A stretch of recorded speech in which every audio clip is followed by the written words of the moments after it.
nina bekashana kaMenze yaphuza umlazi angameva khuleka yena udokotela uMhlongo bathi ubaba kaZinto ziyenzeka umzukulu wamakhehla amabili sigokoko kwamamzongana nomakholwa ayidlanzana ukhokho wethu bathi uNdaba abazi kahle ikhehle elikhulu lele kulona elizala amakhehle kuyiwona azalo baba siyakhuleka nje sike endaweni yasemgababa era 7 esigodlweni emkhulu namhlanje lo mlilo wakwavutha ngoDisemba odlulile bayakhumbula abanye ukuthi ngoNovember nangoOctober odlulile wakwavutha lo mlilo uvutha kanje uthe mawuvutha abanye abantu baletha ama report ngoJanuary ukuthi izinto zabo sezenzekile baletha ama report abanye ngoNovember ngoFebruary ukuthi imali kade bayifuna emsebenzini sebeyitholile baletha ama report abanye ukuthi kade bediliziwe sebuyisela emsebenzini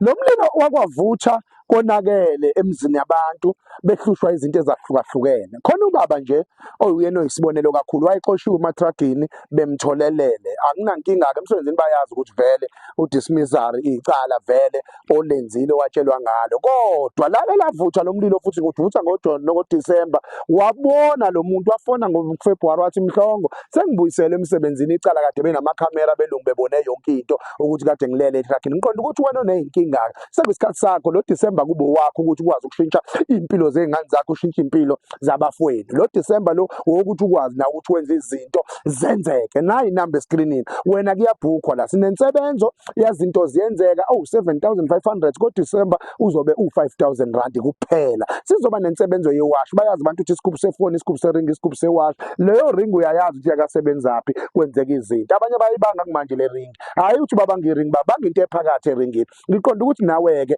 lezi isigubhu nje basibizwa ngokuthi iring iwash ifoni ukhetha wena okuthathu kulokho ake ngikusho lokhu kungakaqhubeki iwash kaMhlongo kade efika nalo eqaleni kodwa njengamanje awusafiki nalo iwash isolifica la esigodlweni esikhulu endumbeni enkulu kaMhlongo la ufika khona uthola iwash lakho selisetshenziswe lasetshenzwa lenziwa yonke into ekufanele liyenzeke ngoDisemba sine special wena mbukelo sekhaya uyabona ukuthi sikhuluma ngani futhi uyazi kade ufuna ukufinyelela kulesi sigaba enza njena ke ngoba vele insuku sezambile inyanga vele seyiqalile le kuyoqala inyanga yangoOctober njengamanje enza into efanayo mongabeka nje kancane kancane kushaya uDisemba so uzofika noma 1000 rand so uzoqedela emsebenzini wakho uyabona ukuthi uzobunga nami uzobe wenze kahle ngenxa ukuthi lento sikhuluma ngayo noma ungaphuza amahenisi uphuze utshwale uJameson ababizayo awukwazi ukuthi uyavuka iJameson seyiphinde yakhanda enye kodwa kulento esikhuluma ngayo thina noma wena ungathatha into oyithathayo kuphi nakuphi kodwa ekugcineni la kaMhlongo uma ufikile wena sikushintshela impilo ukuthi at least noma ungahlupheka ngoDisemba ngoJanuary banento ephathekayo siqondele ukuthatha inamba escreen mase uyabhuka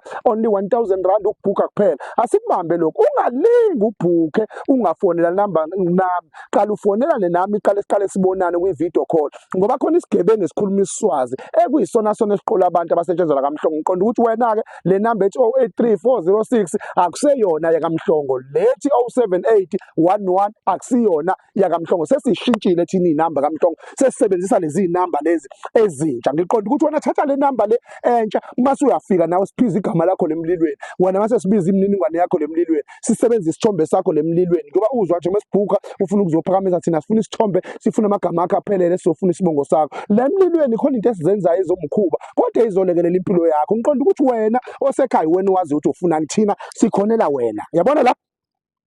angithi kuyavutha lana lo mlilo esele esubasa sina 2 hours ubasile ngenxa khona izinto zabantu ekufanele siyixoxe la ezokwazi ukuthi ilungise impilo zabo lokhu ukuhlupheka okuxakile uxaye ngoba uthanda ngicela ukutshela lokho ukuhlupheka lokho okuxakile uxaye ngoba uthanda thina singakwazi ukuyiphendula lonto ukuthi makade uno 1 room sikuphendule thina ube no 3 room mekade uno 4 room sikuphendule ube ne big house mekade emsebenzini uhluleka kodwa usebenza kodwa imoto ungayitholi thina sengakwazi ukwenza lonto sishintshe kuwena nayi number screen sicela ubhuke siyaqala especially singo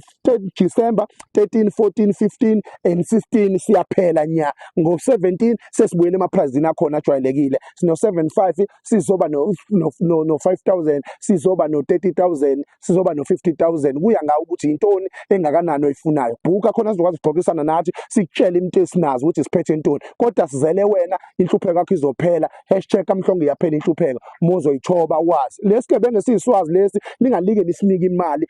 ayifaki imali kaMhlongo thina sinandaba asifaki imali yaMhlongo asisebenzele indlala kodwa sisebenze ukuthi sisize wena lalela la isekhaya la akukhona emqashweni la asiqashile inhlobo njengoba ubona nje kukhona zonke izinto asiqashile isekhaya la njengoba ubona umuzi isekhaya la asiqashile asisebenzi ngokuthi uzothi uyafika ngesonto elizayo akusasetshenzwa kuthiwa hayi umuntu kade rente le ndawo usehambile kusekhaya la njengoba ubona isemakhosini kukhona urawundi khona umuzi khona izimoto ngiqonda ukuthi impilo e-right wena ibuke kumina ukuthi impilo esiphilayo thina injani khona uzokwazi ukuba nezimpendulo zokuthi nawe le mpilo esiphilayo usengayiphila nayi inamba escreenini ithathe mfowethu mesana ufone uyeke indaba yo-WhatsApp mesana ufone straight ngoba WhatsApp sebaba nemikhuba eminingi ngoku le namba ethi 083 406 ayisayona kaMhlongo ngiyaphinda le namba ethi 07811 akuseyona kaMhlongo kukhona isigebengu esikhuluma isiswazi esibiza ngodokotela uMhlongo esisebenzisa lezo zinamba sifakisa abantu imali la kaMhlongo uyifaka imali ezitolo ko Shoprite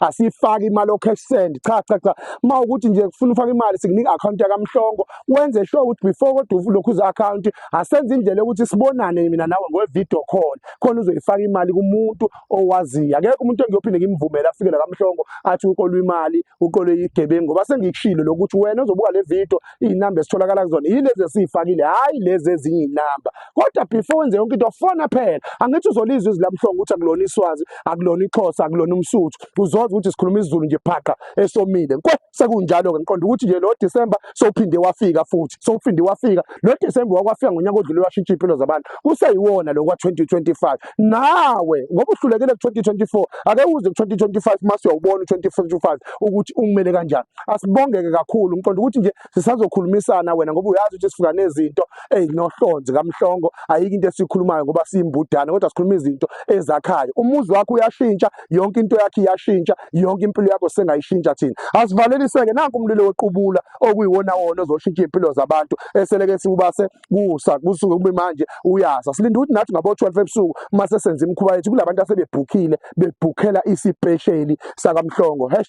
#kunjalo akujika sibonane evideo landelayo bye bye sasikapa phela khona uzokwazi ukuba umndeni wakaMhlongo nawo ekutheni amavidiyo mekhona amavidiyo akhalathi nqenqenqe akwazi ukukhuluma kuwena ukuthi hayi khonto eyenzekayo kaMhlongo ekhaya mase uyabona i-video i-recorde i-reportele kuwena nali ibhathini elimnyama elinsimbi shalo nakhona azoshintsha libe bovu so umndeni wakaMhlongo ke bewenza njalo bye bye asibonane evideo elandelayo.